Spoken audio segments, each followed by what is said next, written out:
I want you to check the tag on your jeans right now. Go ahead. I'll wait. If you're wearing Levi's, look at that little label sewn into the waistband. Somewhere on it, in small print, it tells you where they were made. Lesotho, Bangladesh, Pakistan, Mexico, Egypt. Here's what it almost certainly doesn't say. Made in USA. And that should stop you for a second. Because Levi's isn't just an American company that happens to make jeans. Levi's is the reason the word jeans exists as we understand it. Every pair of blue denim pants on this planet, in some sense, is a descendant of a single patent filed in San Francisco in 1873. For 130 years, through 2 world wars, the Great Depression, the invention of rock and roll, the moon landing, if you owned a pair of Levi's, there was a real chance it was stitched together by an American worker in an American factory using American denim. Then, on a cold Thursday in January of 2004, that stopped. Forever. I've spent the last few weeks digging through SEC filings, old newspaper archives, and internal company history, trying to understand how the company that quite literally invented American workwear ended up outsourcing its own identity. And what I found wasn't a simple story about cheap overseas labor. It was something messier.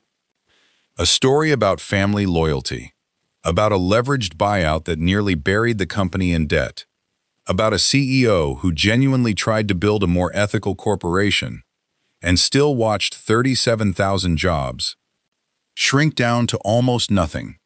This is the story of how the pants that built the American West quietly left it behind. Every great American brand has an origin story that sounds almost too perfect to be true. Levi's origin story actually is true, and it starts with a torn pair of pants in a mining camp in Nevada. The year is 1872. A tailor named Jacob Davis, working out of Reno, keeps getting the same request from customers. Miners whose pants pockets kept ripping apart under the weight of tools, nails, and rock samples. Davis had an idea. Reinforce the stress points, the pocket corners, the base of the button fly, with small copper rivets. The idea worked beautifully. There was just one problem. Davis didn't have the $68 needed to file a patent. So he wrote a letter to the man who supplied him with denim cloth, a wholesale dry goods merchant in San Francisco named Levi Strauss. Strauss said yes. And on May 20th, 1873, the United States Patent Office granted the two men U.S. Patent Number 139121. That unglamorous little patent number is, quite literally, the birth certificate of the blue jean. What Strauss and Davis built wasn't a fashion company. It was a tool company that happened to be made of fabric. These pants were built for gold miners, railroad workers, cowboys, farmhands, men who needed clothing that could survive brutal, physical labor. And for the better part of a century, that's exactly what it remained. A workwear staple. Respected, but not particularly glamorous. The transformation into a cultural icon came later. In the 1950s, when a new generation of American youth, inspired by Marlon Brando and James Dean, adopted denim as a symbol of rebellion. By the time Robert Haas, the great-great-grandnephew of Levi Strauss himself, became CEO in 1984, the company was a genuine American institution.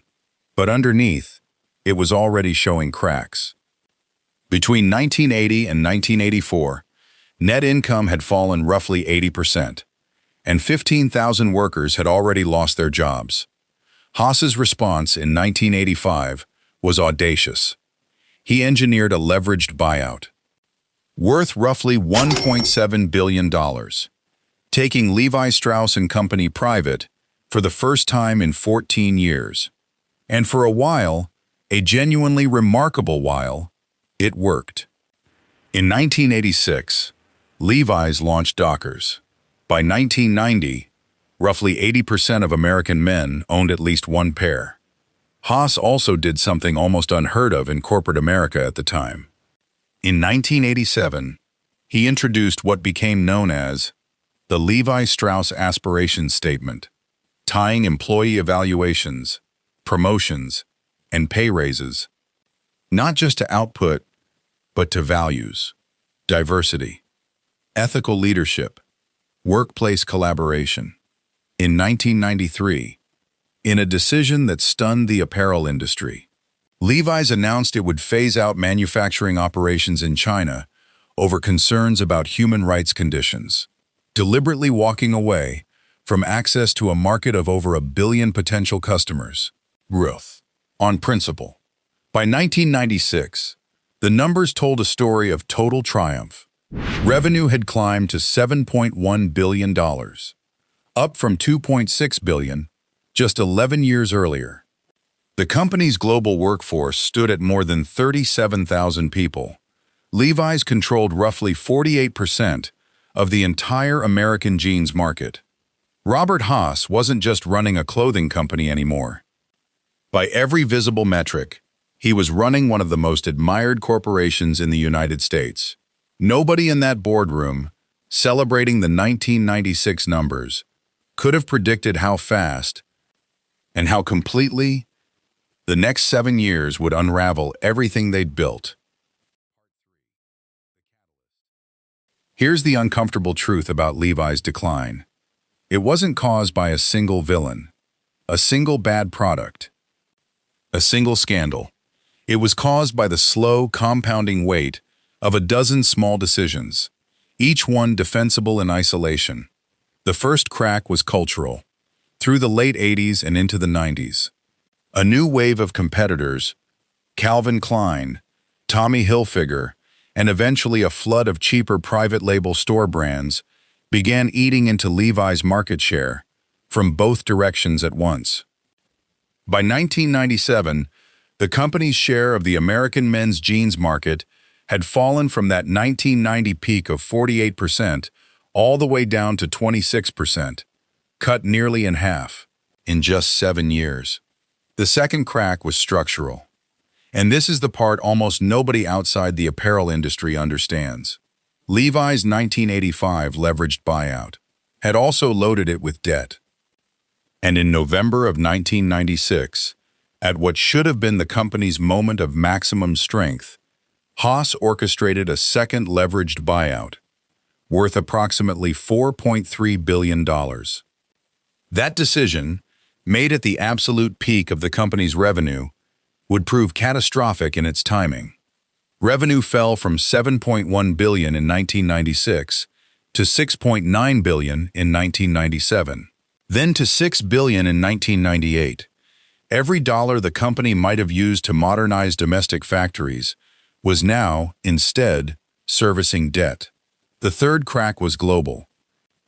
Trade liberalization throughout the 1990s, particularly NAFTA, taking effect in 1994, dramatically lowered the cost of manufacturing apparel in Mexico and soon after, across Asia.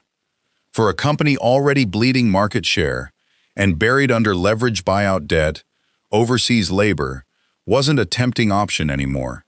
It was survival math. And then there was a fourth crack. One Levi's would probably prefer people forgot. In 1991, the company became entangled in a genuine scandal. An investigation revealed that a portion of jeans sold under the Made in the USA label had actually been manufactured in the Northern Mariana Islands, using Chinese laborers, under conditions the U.S. Department of Labor itself characterized as slave-like. By the late 1990s, all four of these pressures, competition, debt, globalization, and eroded trust, were compounding at once. Levi Strauss spokesman Jeff Beckman later called the resulting decision a delayed but ultimately unavoidable business decision. Delayed. That word matters because it suggests, even in the company's own telling, that everyone inside Levi's could see this coming for years and kept trying and failing to avoid it. The closures didn't happen all at once. They happened in a slow, grinding retreat that stretched across nearly 2 decades. Through the 80s and 90s, Levi Strauss quietly shut down nearly 60 of its American manufacturing plants, one region at a time. In 1990, the company faced a class action lawsuit, alleging it had closed a plant in San Antonio and relocated production to Costa Rica, specifically to avoid paying pension and disability benefits. In 2002, the retreat accelerated. Levi Strauss closed its legendary Valencia Street plant in San Francisco, a factory that had been operating since 1906, less than 2 miles from the company's own headquarters. By September of 2003, the company announced what everyone in the industry had quietly expected for years. Its last 2 American sewing and finishing plants, both in San Antonio, Texas, would close permanently. On January 8, 2004, it happened. Those 2 San Antonio plants, which had operated for 26 years and once produced more than 4 million pairs of jeans annually, shut their doors for the final time. Roughly 800 workers, most earning between $10 and $12 an hour, lost their jobs. 2 months later, Levi's closed its 3 remaining company-owned factories in Canada. For the first time in 150 years, not a single pair of Levi's jeans was being sewn on the North American continent by the company's own employees. The financial picture behind that closure was just as stark. Levi's global workforce, which had stood at more than 37,000 people in 1996, had collapsed to roughly 12,000 by early 2004. A workforce reduction of nearly 70%. In under a decade, annual revenue, which peaked at $7.1 billion in 1996, had fallen to $4.1 billion by 2002. Phil Marino, who took over as CEO in 1999, spent 7 years wrestling with a company burdened by roughly $2.2 billion in debt. When Marino finally stepped down, at the end of 2006, one financial reporter summarized his tenure simply as a rocky reign. There's a particular kind of tragedy in a decline like this one, different from a company that gets blindsided by a single technological disruption. Levi's leadership wasn't blind. Robert Haas had built genuine ethical infrastructure inside the company. He'd walked away from the Chinese market on principle. And none of it was enough to outrun the combined weight of designer competition, a debt-loaded balance sheet, and a global labor market that had made American manufacturing, in the cold language of spreadsheets, simply uncompetitive. Sometimes the saddest corporate collapses aren't the ones caused by greed or arrogance. They're the ones where genuinely well-intentioned people doing genuinely difficult math arrive at an outcome that guts an entire industry.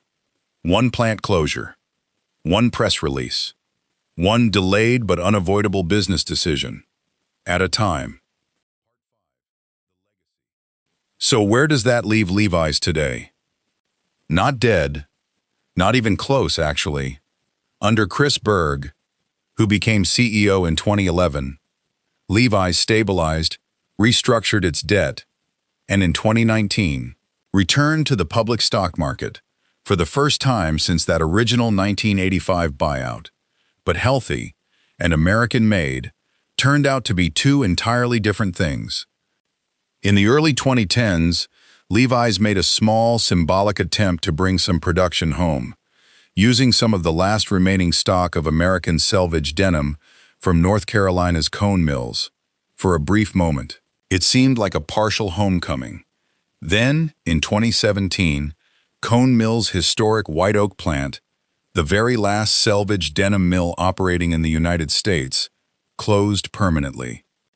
And by 2019, even Levi's most premium, most heritage-focused reproduction line had quietly shifted its remaining overseas production to Bulgaria and Turkey. For the first time in the brand's entire history, not a single 501 jean, The pants, born in a Nevada mining camp in 1873, was being produced anywhere in the United States. I think about that patent number sometimes. 139121. Filed by a struggling immigrant tailor and a dry goods merchant in a mining town for a pair of pants meant to survive backbreaking labor in the American West. That patent didn't just create a product. It created an idea that clothing could be honest, durable, built by hand, for people who worked with their hands. For 150 years, the physical act of making a pair of Levi's, the cutting, the stitching, the riveting, happened here, in America, done by American workers who understood exactly what those pants were for. That thread, the literal and figurative one, finally broke in January of 2004, quietly, without much fanfare. Just a locked gate in San Antonio and a company sign, visible through the chain-link fence. The jeans survived. The brand survived. But something else didn't survive. The specific physical connection between an American worker's hands and an American icon's fabric. That connection is gone now, and it isn't coming back. Every pair of jeans tells you where it's been stitched together, if you bother to check the label. Most people never do.